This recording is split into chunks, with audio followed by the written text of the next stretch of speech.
never played a game. Got no one else to blame.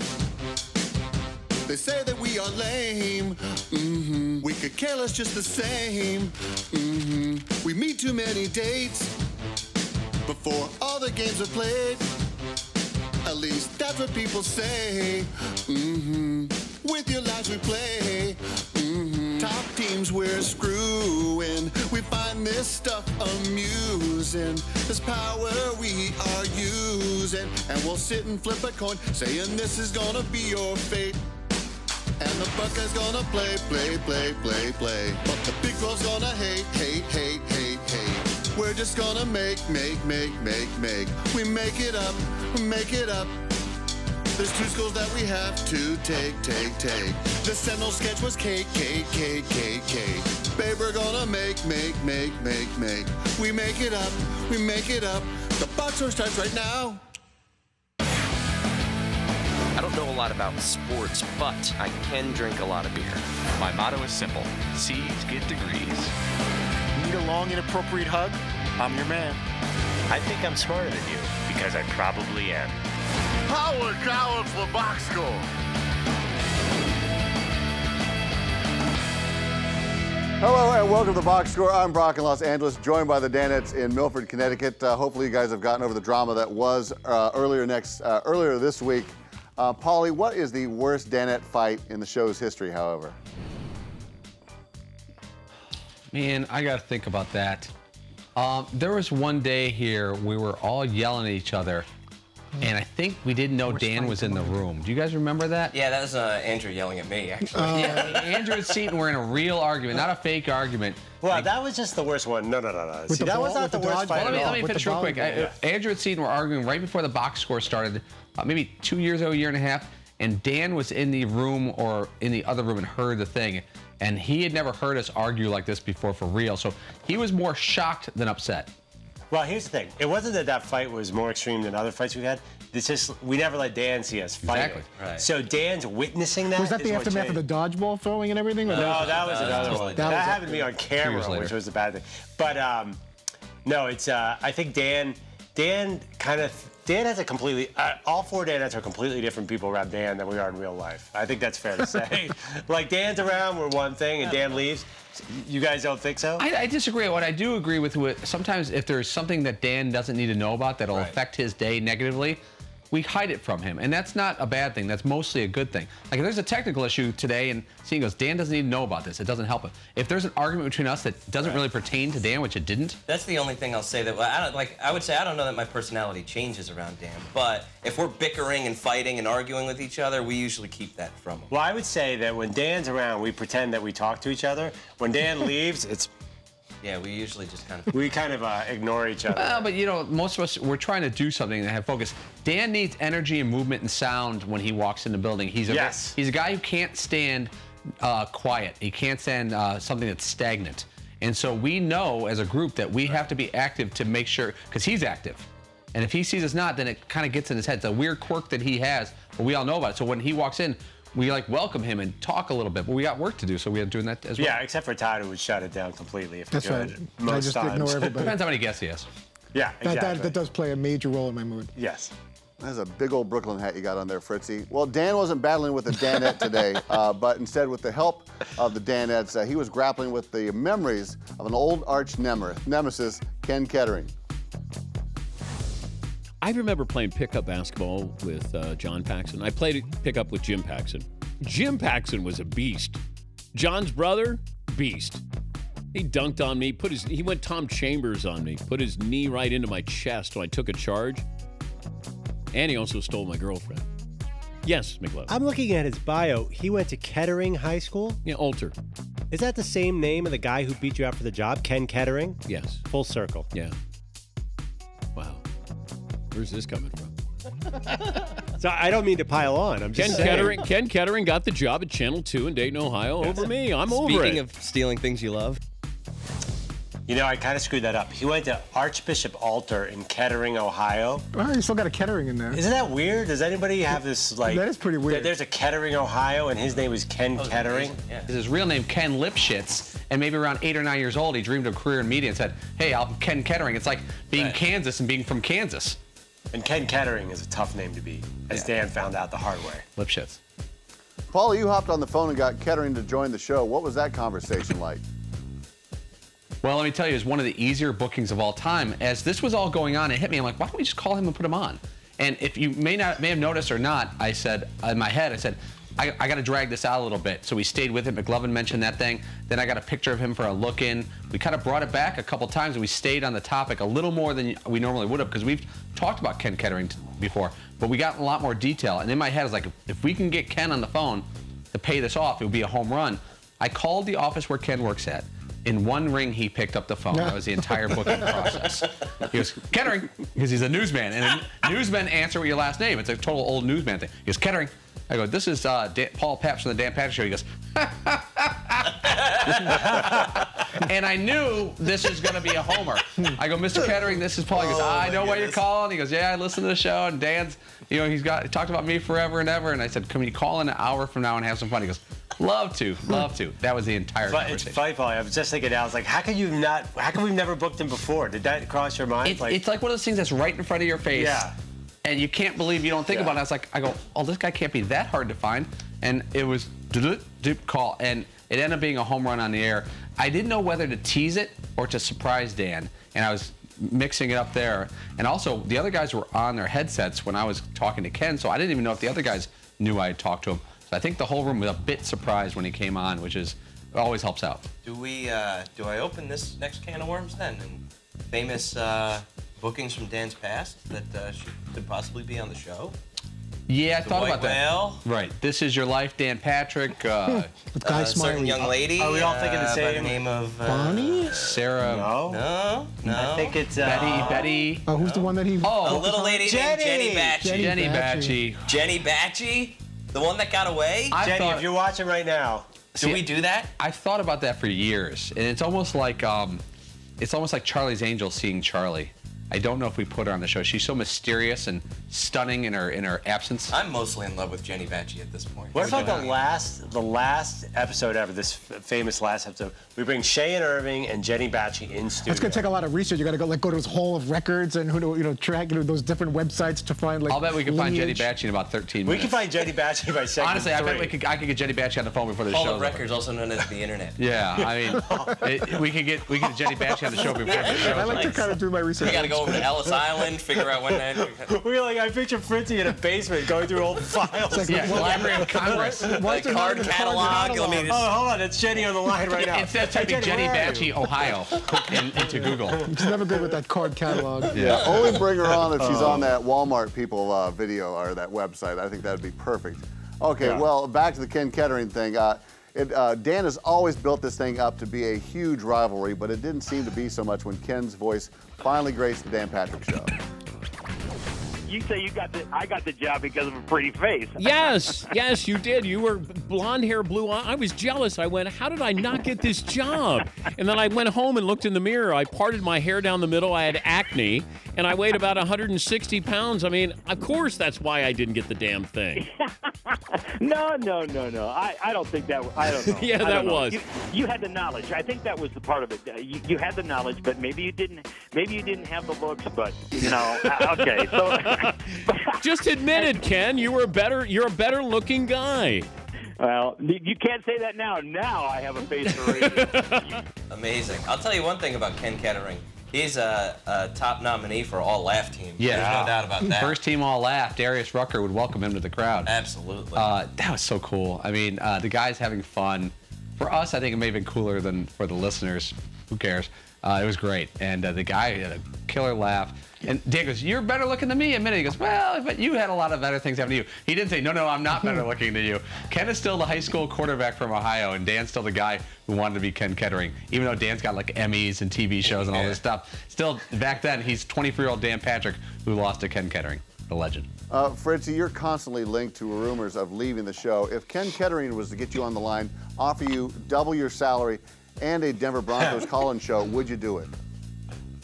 Wow. I'm going to say I would not because I would. Yeah, I know. You're going to double my salary and give me a Denver Broncos call-in show? Seating you in? Gone, yeah. Yeah. Orson Mobley. Yeah, What do you think of his history? Sounds exciting. Clarence K. I'm curious about a Broncos call-in show, though, in the middle of Ohio, how that goes, but You why never not? know. Give it a shot. Especially Cleveland. And what Ritzy, how do you happened not take that deal? There'd be a lot that- of critical analysis on that the would be show. a tough show. So, do you think we're going to beat him by 3 touchdowns? I don't know, 3, 4, 2. I'd be slightly biased. That would probably be a very you're the difficult least, show. Wow. You're the least objective. Yeah, and Broncos fan. after the drive and the fumble, I don't think there's any Broncos shows anywhere near. What if it was? What if you could do it out of your home in your underwear? Or in your lack of underwear? Yeah. You mean on your towel? Fritzy, seriously, if you were offered a job to do a radio show on Sirius or something, all Broncos radio show, double your pay, you could do it from your home. You wouldn't Wow, take that? that would be Double your pay. That's something I would have That's to what take. Brock said. Something I would have to take a serious look at. What would you do if it was offered? I'll take it for you. I would probably I'd sit down with Dan first because I think I owed that much to him and say, here's the situation. I could lay in my towel and talk Broncos. What if he and, says your salary is what it is, and it's either the Broncos or me? Wow. Double my salary. That's right. No underwear, no commute. But only for 2 years. Talk Broncos. You're required not to wear it. You have a 2-year Required. You're fired if you wear it. That would be a tough thing to turn down, and I hope that Dan would still would understand and not still want to talk to me ever again. That's pretty big stuff. First of all, I didn't know there were all these rumors you were leaving, buddy. I wasn't aware of that always either. Yeah. It's always floating around. Break some news, Brock. Everybody's got me running back to the mothership tomorrow. That's years away. All right, well, one thing that Mr. Ketering doesn't have that DP has are Emmys after this. Speaking of Emmys, it's award season in the Man Cave. But first, before we go, here's Mr. Ken Ketering with a little case of the Friday Sillies.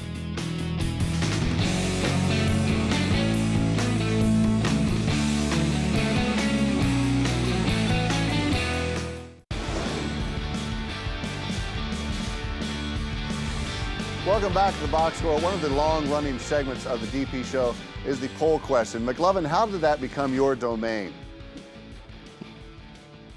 Geez, I have no idea. Actually, because I run the website, and back in the day, actually, this is very interesting. When I was in New York, that's the one time I would come on the show. I had this little box on my desk. Highline. Yeah, I barely knew how to walk, and it worked about a third of the time. And Dan, we're going to bring in McLovin, and that was my early contribution.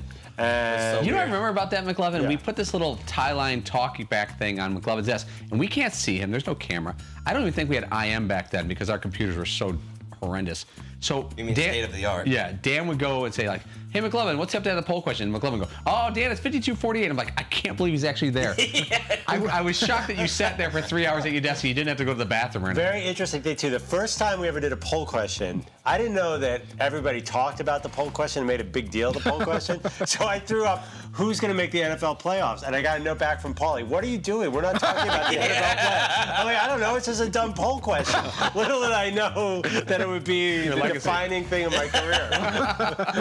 Wow, that's hysterical. Why are you talking about that? Well, today's career definer poll question was, which would you rather have? Would it be a Heisman, a Grammy, an Oscar, or a Nobel Prize for Science?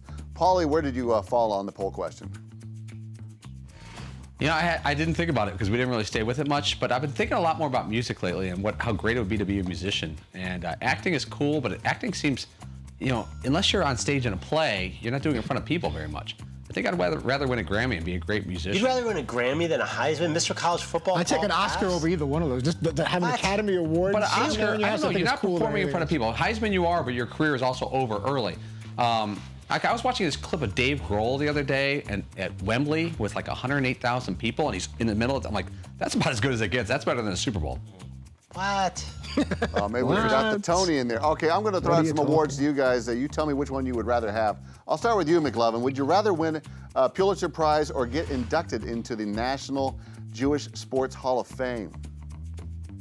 Ooh, you're not already? Very small list. I'm already a nominee for the International. Oh, just man. by existing. You know what? Winning a Pulitzer would be the most amazing thing, but to be next to my homeboy Sage Rosenfeld, Hank Greenberg, someday Ryan Braun, Jay Fiedler, Rod Carew, Ryan Braun. I don't know if you want to be too close to Green, him. Small building. I could go on. I have about not David Eckstein. We know that. Not David Eckstein, Walt Weiss. I want to be in the Jewish Sports Hall of Fame. Let's see, who else Goldstein is from The White Shadow. He may. Do you know that there's a scene in Airplane where he gives him light reading? He goes, do you want the great book of Jewish athletes? And he gives this little pamphlet. Seton, how about you? Would you rather win X Games gold for both skateboarding and surfing, or Olympic silver for snowboarding? Oh, snap. Wow, Olympics. Man, it's a really tough question. Yeah, it's tough to not want to be in the Olympics. But then again, if I could like totally shred both snow and skate. Silver in the Olympics? You get paid when you win the X Games. But I could also be like an American hero-ish sort of thing. 'Cause I don't know if anybody really takes it over seriously. This is a tough one. I thought you were going to go like Grammy or something. I already had my whole Grammy spiel laid out. You may not be on the cover of Wheaties, but they'll put you on like Fruit Loops or something. I'll be a good American and say the Olympics. All right, good for you. Fritzy, how about you? Would you rather win an AVN Award, Adult Video Award for Best Male Performance, or a Grammy as T. Frizzle for Best Rap Duo with Chuck D? Wow. By the way, he knew exactly what AVN meant when you said it. Yeah, I know. I was just doing that for the viewers. And then the screen goes blue. I enjoy singing, and hopefully, you know, one out of every 1,000 people that watches and listens to the show appreciates it somewhat, and the whole rap thing. But if I had an opportunity to be a star in the adult entertainment world, I don't know what those trophies look like, but I'm very curious to see what those awards are shaped like. I would probably take the AVN award over the Grammy. Good for you. We'll see you out in Vegas when those awards come. Okay, and Paulie, would you rather win a World Cup MVP or go to heaven? Oh, World Cup MVP. A lot of people go to heaven. I mean, thousands a day. I would think millions a day go to heaven. I mean, we don't even know that there necessarily is one. Yeah. But winning the World Cup, though, you're right there. That's it. I mean, come on. It's really not even that close. Silver foot. Yeah. We've all chosen wisely. Yeah, I mean, hang out with Noah and the people on the Ark or Maradona? I'm hanging with Maradona. Come on, Russell Crowe. All right. Maradona over Noah. Stick around. It is Christmas in the Man Cave. Fa la la la la.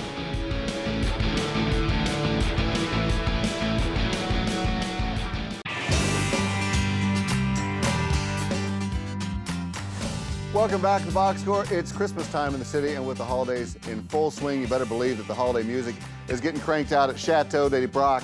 But one of the toughest tunes to play when I drag my keyboard over to people's houses is the 12 Days of Christmas. Tough to remember all those days and gifts associated with it. So we're going to divide you guys up into two teams. I'm going to give you the day of Christmas. You simply need to tell me the gift associated with that. As you can see, we have Fritzy and Paulie on one side and Seton and McLovin on the other side. You either get 2 misses or 2 passes, and the thing is over. So you need to know these. Let's start off with Team Fritzy Paulie. What was the gift on the first day of Christmas? And a partridge in a pear tree. Yes. Very good, sir. And here is this beautiful, oh, look at that.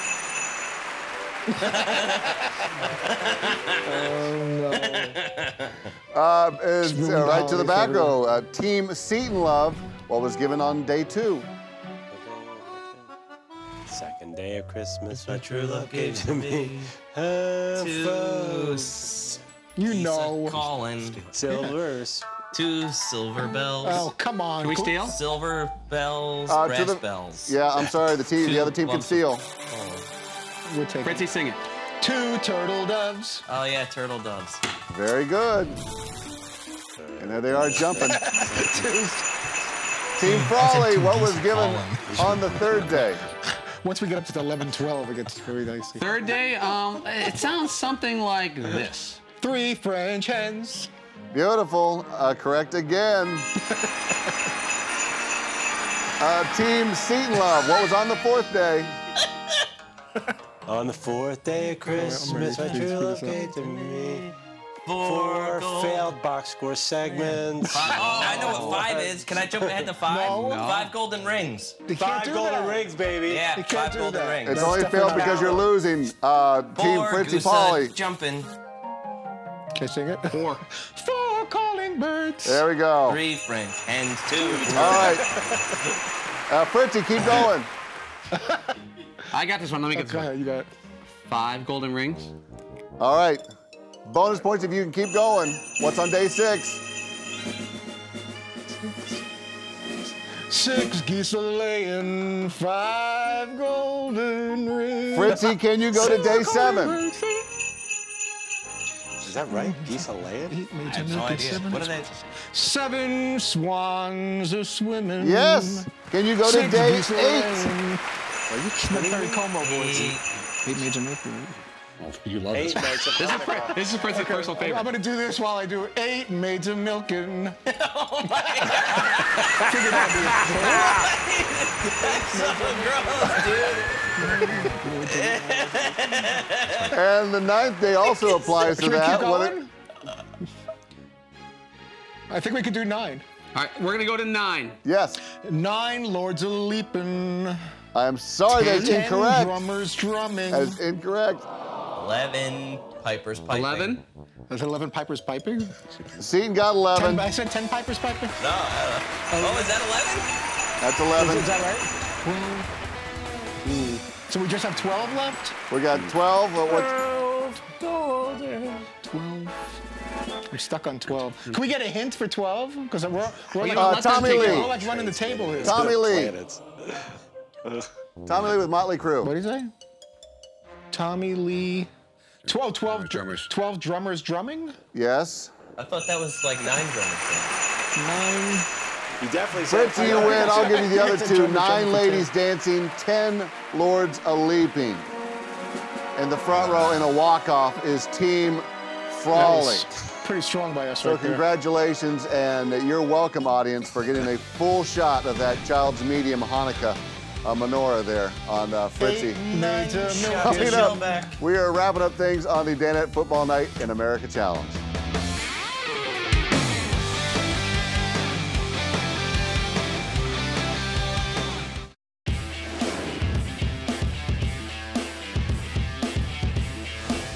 We are back here on the box score, wrapping up things. Gentlemen, we have been locked in a battle, a war so fierce that mere mortals doth not whisper its name. It's time for...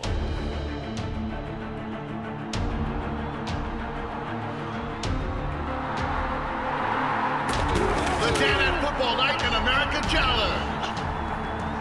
That's right, it's week 15, and with only 3 matchups left, we are locked in a massive battle here for first through last place with Fritzy. Let's see here. We have an NFC East showdown between the Cowboys and the Eagles. Last time they met, the Eagles shut down Tony Romo. Of course, Mark Sanchez is coming off a crappy game. So we're going to ask you which quarterback is going to throw for the most yardage for 1 point and an additional point for closest to the hole. McLovin, please start us off. Oh, man. This is tough. I have Tony Romo in a fantasy football playoff this weekend. I don't want to put all my eggs in the basket, but I see Romo with more yards. I'm going to say 337. Whoa, that's a lot. 320. Fritzy says it's a lot. 331. It's almost 330. Seton, how about you? Oh boy. Well, I like Chip Kelly of the Eagles, but I have more confidence in Tony Romo and Des Bryant. So I'm going to say Tony Romo, but he's going to throw for about 260. Paulie. I'm going to go with... Or Fritzy, that's fine. I'm going to go... I just stole Paulie's time. I'm going to go with Romo, and I'm going to say 248. Paulie? I'm going to go Romo as well, 300 even. Oh, I'm going to go Romo 276. We'll see how this unfolds on Monday. But first, Fritzy, who is on Monday? We are going to be live from the Man Cave in New York City. Marcus Mariota or whomever wins the Heisman. Could be Amari Cooper. Could be Melvin Gordon. Wait, we honestly don't know. But we're all assuming it's Marcus Mariota. Wait, 3, 2, 1. Who's going to be on Monday's show? The 2014 Heisman Trophy winner will join us in studio at the very top of the show Monday. Who could that be? Peter King will join us in studio. We'll catch up with Tony Dungy, and we'll have the appropriate guests beyond that reacting off of the weekend's sporting news and events. Yeah, they still vote on that stuff. They need to open up an envelope. Okay. And 8 maids of milking, for those of you who missed it. Yes, and they're milking all over that menorah. Thanks for watching the box score. Set your DVR or tune in weekdays at 3 p.m. Eastern, only on Audience Channel 239 right here on DirecTV. Catch the podcast on iTunes or at podcast1.com. L'chaim, Fritzy. I don't know a lot about sports, but I can drink a lot of beer. My motto is simple. C's get degrees. Need a long, inappropriate hug? I'm your man. I think I'm smarter than you, because I probably am. Hey, thanks for watching the box score. Holy cow!